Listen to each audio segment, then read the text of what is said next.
Hello മച്ചന്മാരെ, പുതിയൊരു വീഡിയോയിലേക്ക് എല്ലാവർക്കും സ്വാഗതം. എല്ലാവരും സേഫായി സെറ്റായിരിക്കുന്നു വിചാരിക്കുന്നു.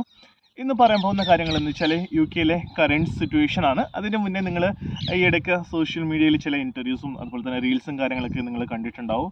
സോ ഞാൻ അതിനെ പറ്റി സംസാരിക്കുന്നില്ല. കറണ്ട് UK സിറ്റുവേഷൻ എൻ്റെ എക്സ്പീരിയൻസ് വെച്ച് കുറച്ച് കാര്യങ്ങൾ നിങ്ങളൊന്ന് ഷെയർ ചെയ്യാൻ വേണ്ടിയാണ് വന്നത്.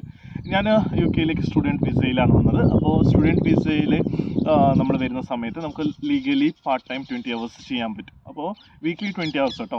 വീക്ക്ലി 20 hours, അതുപോലെ തന്നെ ഒരു മാസം നമുക്ക് 80 hours വർക്ക് ചെയ്യാൻ പറ്റും. ഈ 80 hours നമ്മൾ വർക്ക് ചെയ്താൽ നമുക്ക് ഒരിക്കലും ടാക്സ് ഒന്നും കട്ടാവത്തില്ല. സോ നമുക്ക് 900 to 1000 pound വരെ നമുക്ക് ഏർൺ ചെയ്യാൻ പറ്റും. ഇവിടുത്തെ എക്സ്പെൻസിനെ പറ്റി സംസാരിക്കുന്നുണ്ടെങ്കിൽ ഒരു 400 to 450 ഒരു ബോക്സ് റൂമിലേക്ക് എക്സ്പെൻസ് വരുന്നുണ്ട്, റെൻറ്റ് വരുന്നുണ്ട്. അതുപോലെ തന്നെ ട്രാവലിംഗ് അലവൻസ്, ഫുഡ് അലവൻസ് ഏകദേശം നമുക്ക് 200 നമുക്ക് കവർ ചെയ്യാൻ പറ്റും. സോ ഏകദേശം നമുക്ക് ഒരു 600 pound വരെ നമുക്ക് എക്സ്പെൻസ് ഉണ്ട്. ബാക്കി വരുന്ന 400 pound നമുക്ക് ഫീസിലേക്ക് കോൺട്രിബ്യൂട്ട് ചെയ്യാൻ പറ്റും.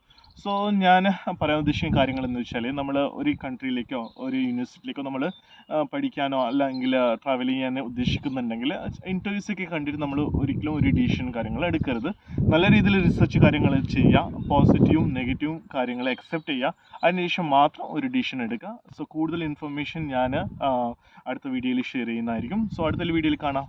ബൈ.